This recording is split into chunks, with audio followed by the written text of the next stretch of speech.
इस बात पर सोचेंगे तो समझ में आ जाएगा कि हमारे जीवन की सारी जो उलझनें हैं, सारी प्रसन्नताएं हैं, अच्छी बुरी घटनाएं हैं, अच्छे बुरे लोग हैं और उनके साथ हमारा बर्ताव है, ये सब कुछ इसमें आ गया है। व्यक्ति शब्द से समझता है, शब्द से बोलता है। जब वो कुछ भी बोलेगा उनके साथ शब्द जुड़े हुए होते हैं। शब्द के साथ चित्र होता है और उस चित्र के संस्कार जो है, स्मृतियाँ है, वो भीतर स्टोर है। उनके मुताबिक वो सब समझेगा, बोलेगा। उसी तरह से एक दूसरा पार्ट है अनुभव का। उसे अलग अलग प्रकार के अनुभव होते हैं। दुख का अनुभव, सुख का अनुभव, उद्वेग का अनुभव।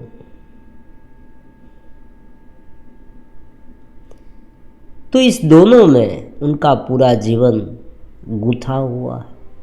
यहाँ पर प्रश्न क्या है समझे। ये जो बाहर जो है ना, मतलब मन में और बाहर जगत में, ये तो चलने ही वाला।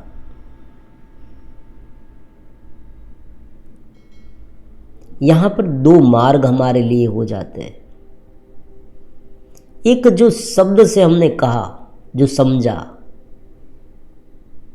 जो चल रहा है, जो भावनाएं उत्पन्न हो रही है, उन्हें एक प्रवाह मानना होगा। तो ये एक बात हो गई। अब जो दूसरी बात है वो पूरी तरह से भीतर की है। मतलब कि देखो, पहले जो बात क्या कही, इंफॉर्मेशन है, स्टोर है। जो कुछ देखते हैं, जो कुछ सुनते हैं, समझते हैं, जो भावनाएं उत्पन्न होती है, एक पैटर्न की तरह ये उत्पन्न होती है।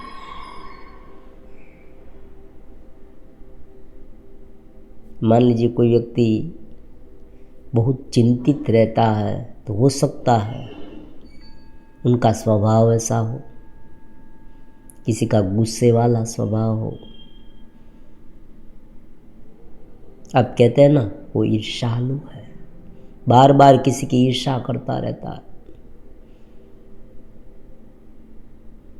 निंदा करता रहता है।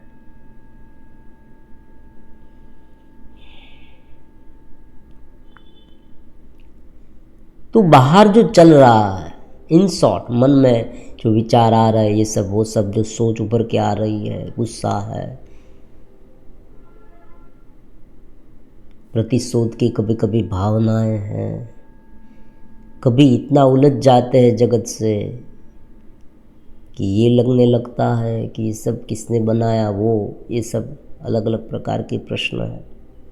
शारीरिक बीमारियां हैं, बहुत कुछ है ना।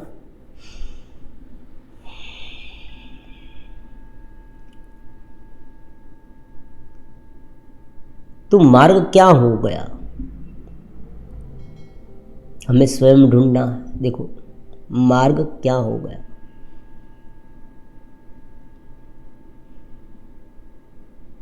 ये जो शब्द से जाना हुआ है ना, जो भीतर छिपा हुआ है, छिपा हुआ मतलब पहले हमने उसे सुना था, वही व्यक्ति बोलेगा, वही व्यक्ति सोचेगा।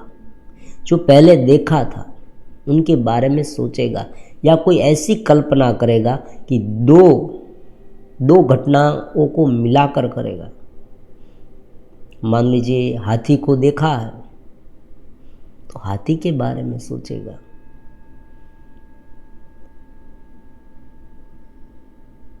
जिसे देखा ही नहीं ना, उनके बारे में कल्पना करेगा, लेकिन उस कल्पना में भी दो अलग अलग मिले हुए होंगे। मतलब ये कल्पना कर सकता है कि हाथी उड़ने लगा। अब आप कहे कि हाथी उड़ने लगा, वो तो उसने देखा ही नहीं, लेकिन उसने पक्षी को तो देखा था ना, पक्षी उड़ता था, और हाथी को उसने देखा, तो दोनों को मिला दिया।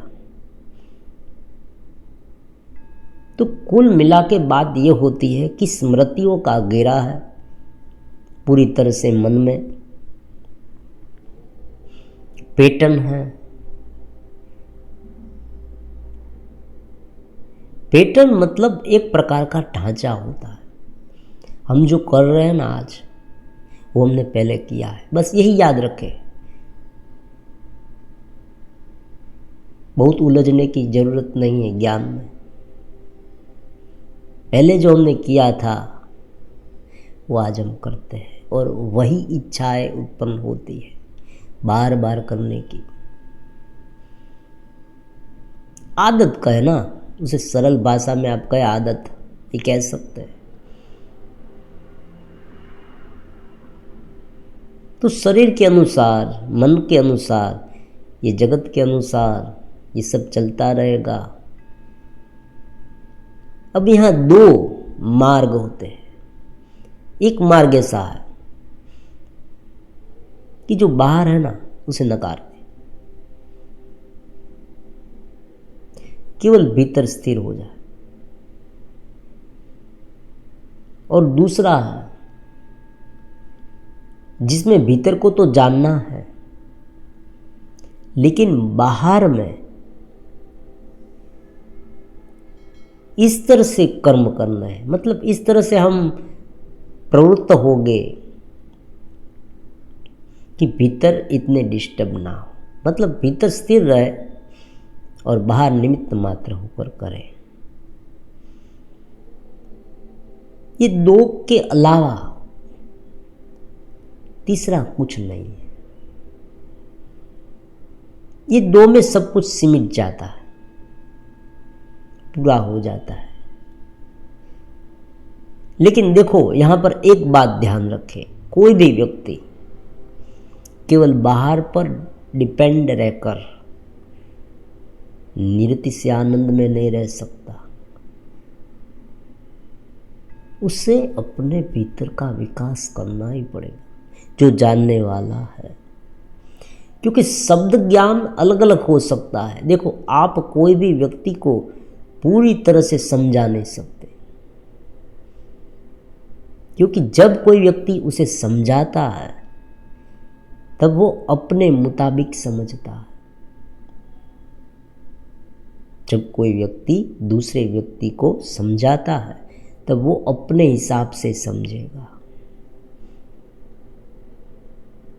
जो समझ समझाने वाले की है ना, हुबहू सामने वाले की ना हो, ये हो सकता है। सामने वाला कुछ अलग तरीके से ले, ये भी हो सकता है। तो शाब्दिक ज्ञान में वेवरिंग बहुत है। इसलिए आप देखिए कथाएं बहुत चलती हैं, बहुत सारे व्याख्यान चलते हैं, फिर भी व्यक्ति जहाँ पर है ना वहाँ पर रहता है। जो आदत में फंसा हुआ है वो वैसा रहे।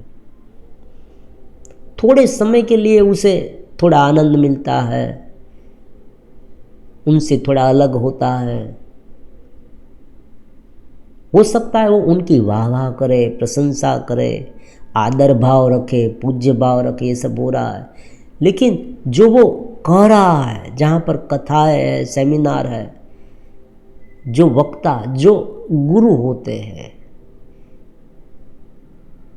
जिसने ये सब कहा है कि इस तरह से है जीवन, इस तरह से है, इस तरह से करना है, वो ये सब वो सब, तो वो व्यक्ति हूबहू जो उसे अनुभव में आ रहा है ना, वो सुनने वाले को अनुभव में ना आए, ये हो सकता है।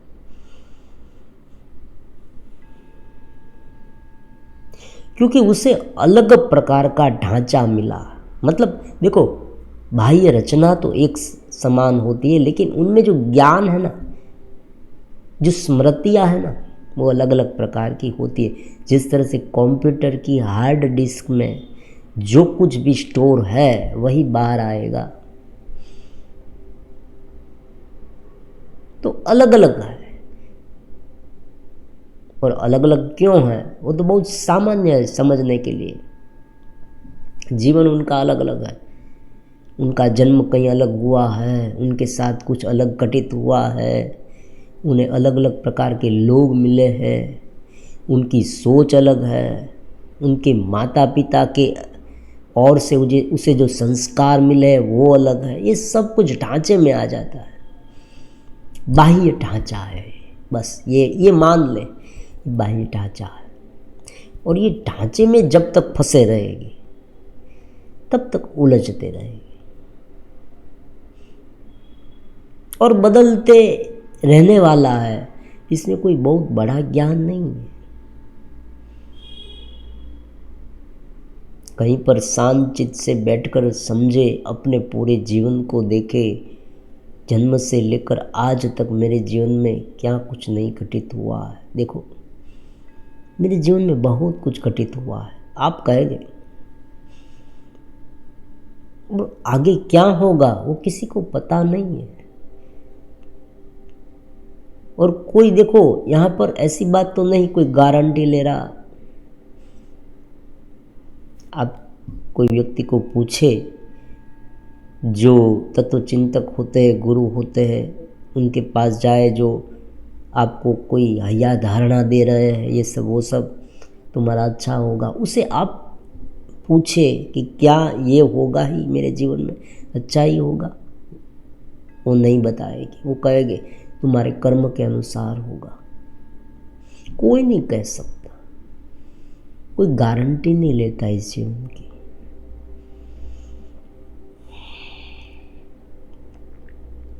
लेकिन एक बात की गारंटी लेते हैं, हम लेते हैं, चेतना का जो आनंद है ना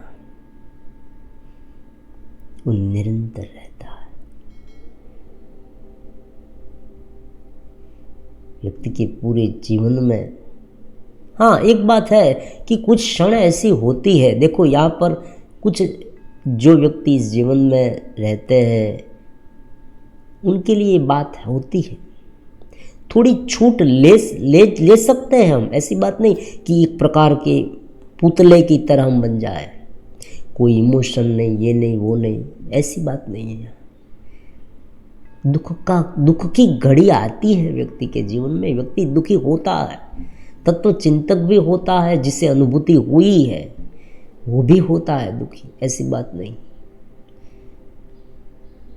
और पुराणों में देखे आप, बड़े बड़े शास्त्र में देखे, बड़े बड़े मनीषियों थे, जो बड़े बड़े ऋषि मुनि थे, वो भी दुखी हो जाते थे। और ये होना तो अच्छी बात है, संवेदनशीलता कहते हैं उसे। व्यक्ति का हृदय कोमल होना चाहिए। आप कहते हैं ना संतों का हृदय कोमल होता है, बहुत ही करुणा सभर होता है। कोई व्यक्ति दुखी है, कोई व्यक्ति पीड़ित है तो वो दुखी होने लगते हैं, ऐसी बात नहीं। कठोर हो जाना, ज्ञान का प्रादुर्भाव हुआ, व्यक्ति कठोर हो गया, निष्ठुर हो गया, ऐसी बात नहीं होती है। वो प्रेम से भरा रहता है, दिव्य भाव से भरा रहता है, अनुकंपा से भरा रहता है, दिव्यता उसमें छाई रहती है। उनके जीवन में भी दुख आते हैं, ऐसी घड़ी आती है उनके जीवन में कि जहाँ पर वो इतने व्यतीत हो जाए, ये हो सकता है, लेकिन उनकी मात्रा बहुत कम होती है। ये होता है जो उलझाव है, जो उनके साथ तादाद में हो जाने की जो टेंडेंसी है ना, वो कम हो जाती है। पूरा जीवन उनके सामने व्यतीत होता है। आप देखें, सब कुछ हमारे सामने घटित हुआ है।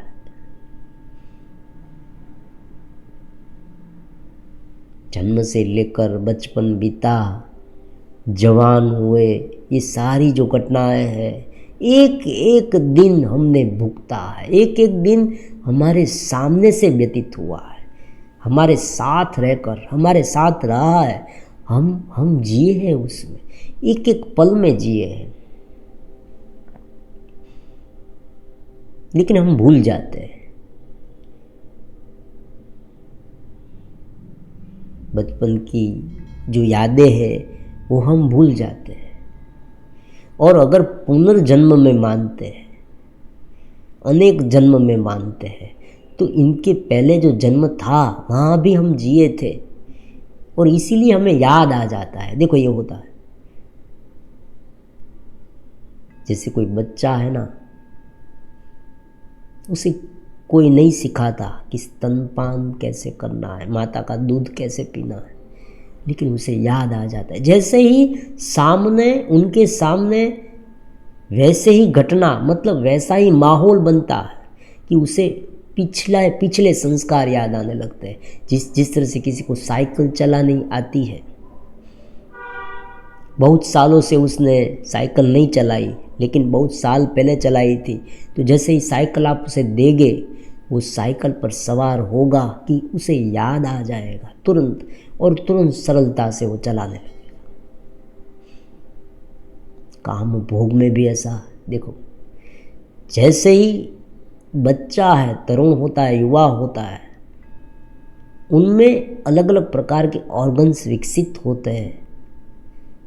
वो उस प्रकार की जो भावनाएं, जो विचार है, जो विकार आदि चिंतन हो, सब प्रकट होने लगता है, और सब कुछ उसे आता है, सहज रूप से आता है, क्योंकि उसने बहुत साल, बहुत बार ये किया। आप कहेंगे बचपन में तो नहीं किया है, किसी ने सिखाया भी नहीं है, तो उसे कहाँ से ये आ गया? लेकिन वो जो संस्कार है ना, वो उनके भीतर छिपे हुए हैं।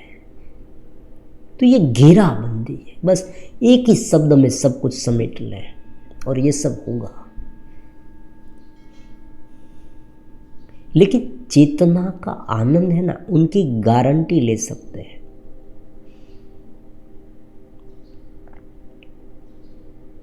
कोई भी स्थिति में क्यों ना हो, तुम अपने स्वरूप में रहो,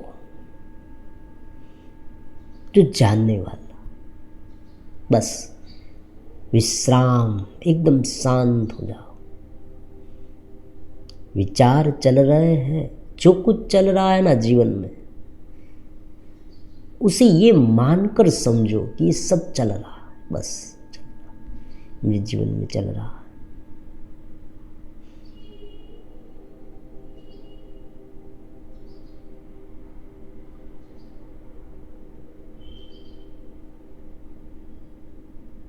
और दूसरा सिद्धांत ये भी है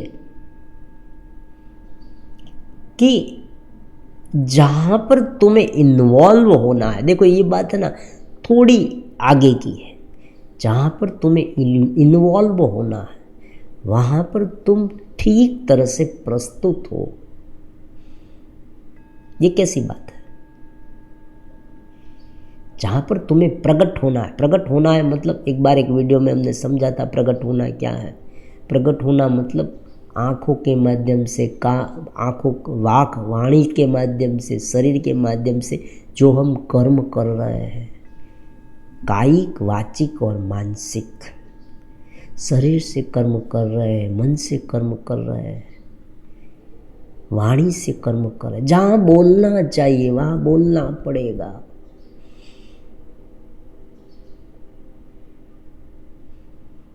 जहाँ पर शरीर से काम करना है वहाँ करना पड़ेगा।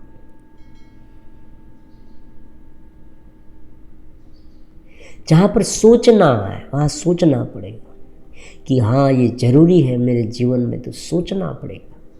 सोच कर बताऊंगा, कोई व्यक्ति कहता है ना, कोई निर्णय लेना है। मान लीजिए कोई दुर्बल व्यक्ति है, उन्हें कोई पीड़ित करता है, तो बोलना पड़ेगा।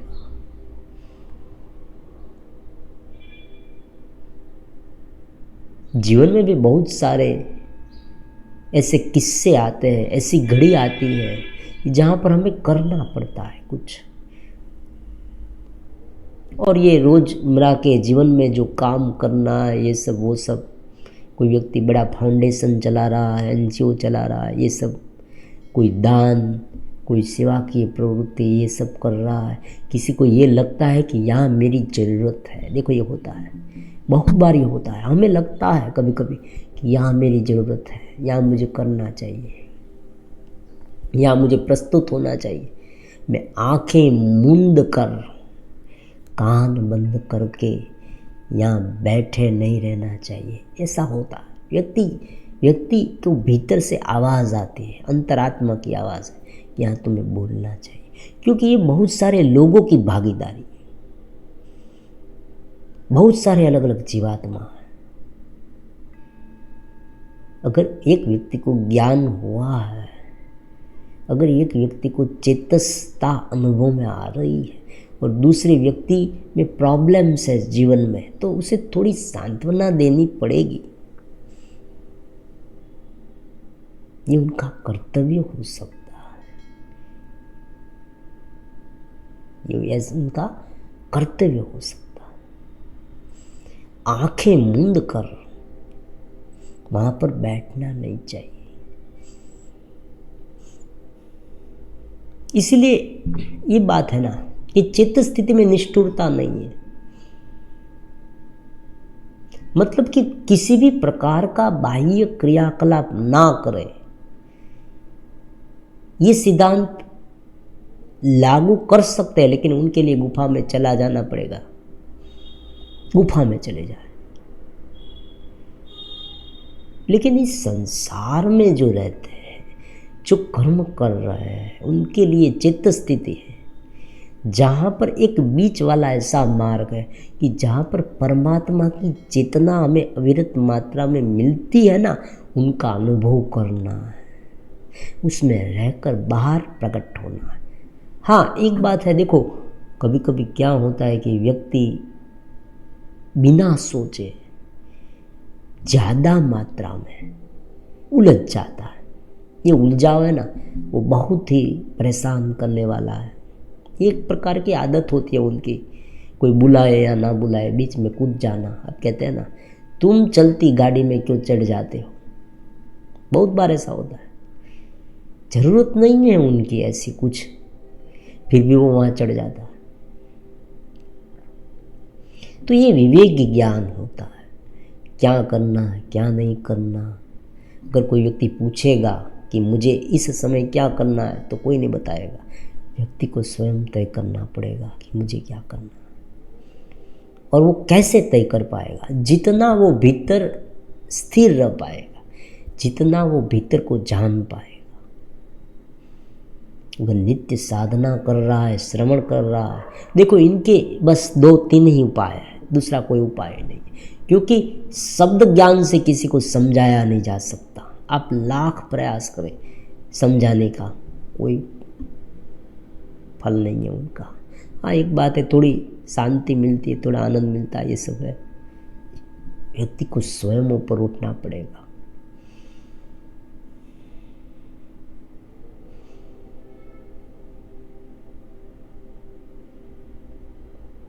व्यक्ति को स्वयं जानना पड़ेगा, क्योंकि ये जानने का विषय, ये ज्ञान का विषय। देखो मान लीजिए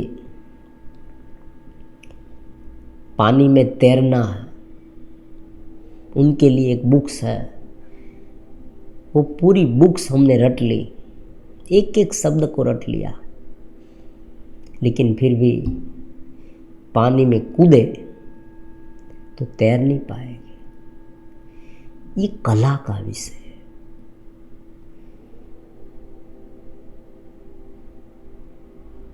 जो उलझाव वाला मन है ना, देखो यहाँ पर थोड़ा बहुत मोटा मोटा ये पॉइंट याद रखें। उलझाव वाला मन है ना, जहाँ पर उलझने की टेंडेंसी है, उनके स्थान पर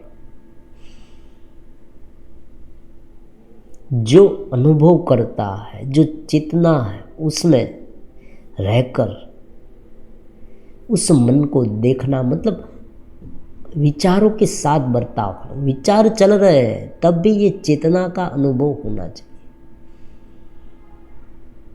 और ये तब होगा जब प्रबलता कम होगी। अत्यंत प्रबलता है ना, वो बांधने वाली है।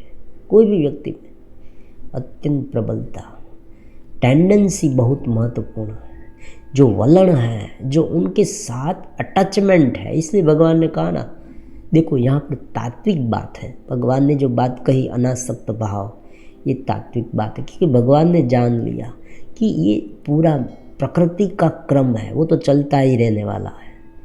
भगवान ने भी कहा कि जन्म मृत्यु जरा व्याधि ये सब है ना, जिस तरह से कौमारम यौवनम जरा तथा देहांतर प्राप्ति, ये तो चलने वाली है। एक ट्रेन की तरह है, जिस तरह से ट्रेन चल रही है, सब कुछ चल रहा है, हम उसमें बैठे हैं, तो ये चल रहा है, चल रहा है, चल रहा है, चल रहा है। विचार सारे चल रहे हैं, चल रहे हैं, चल रहे हैं, चल रहे हैं।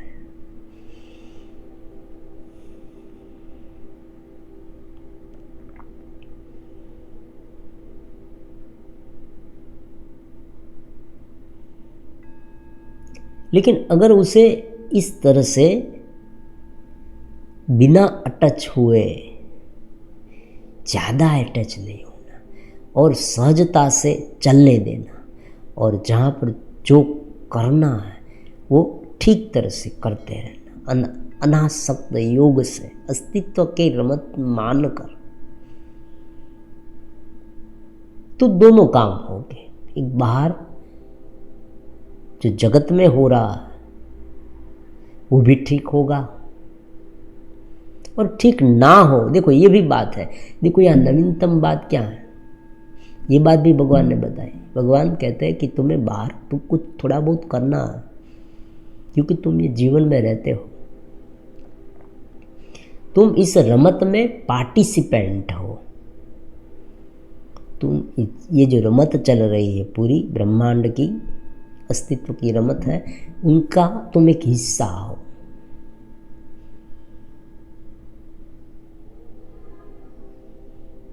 एक पेड़ है, वो फल देना बंद कर दे तो ऐसी बात होती है। सूरज रोशनी, सूरज के माध्यम से रोशनी मिलती है, ये हम सब जानते हैं। सूरज में से रोशनी आनी बंद हो जाए तो हर एक की जरूरत होती है, छोटे से छोटे जीव की भी जरूरत होती है।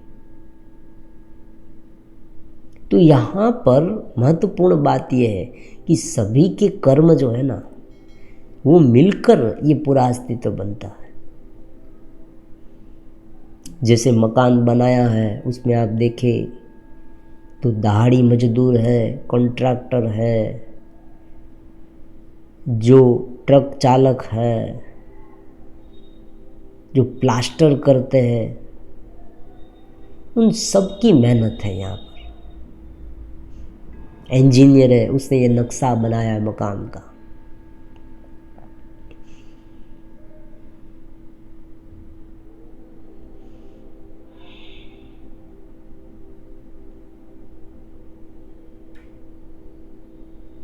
तो ये सभी का योगदान यहाँ पर होता है, ये बाहर प्रस्तुत होना, प्रकट होना। लेकिन यहाँ पर कुछ देखो क्या होता है, प्रकट हुए और कुछ अलग प्रकार का परिणाम मिला, ये होता है।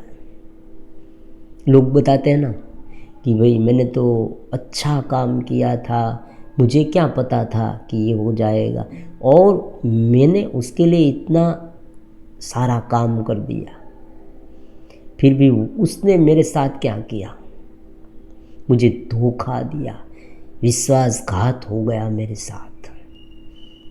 मेरे साथ बहुत बड़ी चीटिंग हो गई, हम ये कहते हैं। तो वहाँ भी भगवान ने बांध लिया।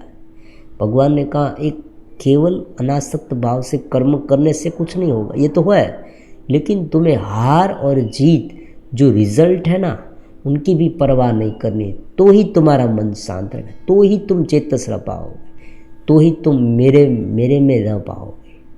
भगवान में रहना है, मूल बात ये है, दूसरी कोई बात नहीं है। क्योंकि भगवान ने भी कहा स्मरते, मुझे स्मरण में रखो, बोधयन्ते परस्परम। भगवान कहते ना बोधयन्ते परस्परम, मतलब अब आपस में बोध की बात करें, चिंतन की बात करें, उस राह पर चले। जिस राह पर कहाँ पर जाते हैं, जहाँ सूर्य और चंद्र न प्रकाशते, उस जगह पर जाना है, उस प्रदेश में रहना है कि जिनकी शक्ति से ये सब हो रहा है, उसमें रहना है। किसी भी हाल में, देखो ये किसी भी हाल में शब्द है ना, वो चेतस की ओर ले जाता है। यहाँ कोई ऐसी बात नहीं कि तुम्हारे लिए कोई माहौल खड़ा कर दे, हर एक के लिए संभव नहीं है। भगवान ने स्वयं अवतार लिया, उनके लिए भी मुश्किल था। भगवान चाहते तो ये कर सकते थे, लेकिन नहीं किया उसने। उसी समय भी माहौल कितना विचलितपन वाला था, विचलितपन वाला माहौल। देखो भगवान श्री कृष्ण का जन्म हम सब जानते हैं, जेल में हुआ। अब देखो ये कितनी नवीनतम बात हो गई। भगवान श्री राम को 14 साल का वनवास हुआ, ये कितनी नवीनतम बात हो गई। तो देखो उनके लिए जिनमें क्षमता है, इतनी क्षमता है, उसे भी ये यातना हो, चिंता हो, हताशा हो, डिप्रेशन का सामना करना पड़ा। मुश्किल है ये। बाह्य जीवन ऐसा रहेगा, लेकिन यहाँ पर एक ही बात बहुत अच्छी होती है। एक है ना, एक ही बात। अगर जीवन में ये बात नहीं होती ना, तो जीवन का कोई अर्थ नहीं। ये केवल पुनरावर्तित क्रिया बनकर रह जाएगी। जन्म हुआ, बचपन बीता, तरुण हुए, युवा हुए, वृद्धावस्था आई और चल बसे, बस यही बात होती है। और वो एक बात केवल यही है कि इस जन्म में हम चित्त रह पाते हैं, परमात्मा की अनुभूति कर पाते हैं, भीतर को जान पाते हैं, भीतर में साक्षी भाव में रह पाते हैं। बहुत सारे अलग अलग शब्द हैं, चित्त में रहना, कॉन्शियसनेस में रहना, उसे सरलतम भाषा में समझना। क्योंकि पहले बताया इस वीडियो के पहले ही शुरू में कि शब्द अलग अलग हो सकते हैं, शब्द अलग अलग हो सकते हैं। कोई ये कहता है, कोई वो कहता है। अब देखिए वीडियो देखते हैं ना, व्यक्ति पागल हो जाएगा। अलग अलग प्रकार के वीडियो, कोई ये बता रहा है, कोई इस तरह से चल रहा है, कोई उस तरह से चल रहा है। सभी को ज़्यादा व्यूज़ चाहिए, बोल रहा है सब कुछ। तो देखो इसमें कोई किसी का दोष नहीं है, क्योंकि जिनके दिमाग में जो कुछ उसने सुन रखा है, जो कुछ उसने सोच रखा है, पढ़ रखा है, वो सब बोलेगा। और सामने वाला हूबहू उनके मुताबिक ही समझेगा, उनकी भी कोई गारंटी नहीं है। लेकिन एक बात होती है इसमें कि इस सारे शब्द को जो जानने वाली चेतना है, वो तो सब में एक होती है। और उनका आनंद, उनका अनुभव जो है जानने वाले का, वो भी एक होता है। किसी व्यक्ति को अपने लाठी से मारा, मान लीजिए हमें किसी ने मारा, तो हमें जो पीड़ा होती है वैसी पीड़ा दूसरे को भी होगी, तो ये पीड़ा का अनुभव हुआ। तो इस तरह से जो अनुभव करता है ना जानने वाला, उस सब में एक होता है और उनका अनुभव एक होता है। शब्द अलग अलग हो सकते हैं, शब्द की मारामारी में पड़ने की कोई आवश्यकता नहीं है। तुम बस चेतस होते जाओ। तुम जुड़े हो तो चेतस हो, जुड़े हो तो स्वस्वरूप में रहो, जुड़े हो तो सुबह उठकर ध्यान करो, प्राणायाम करो, धीरे धीरे जो चलता है चलने दो, जहाँ पर ज़रूरत पड़े वहाँ करो, बाकी तो चलता ही रहेगा। और देखो धीरे धीरे इस तरह से थोड़ा सा जीवन जियोगे ना, तो आगे क्या होगा उस व्यक्ति स्वयं जान जाएगा। व्यक्ति स्वयं जानेगा कि हाँ मेरा आत्मविश्वास बढ़ा है, मैं अब और मजबूत हो रहा हूँ। मैं अब और समझवान हो रहा हूँ, समझ शक्ति मेरी बढ़ रही है, क्योंकि बाहर ने हमें इतना ग्रसित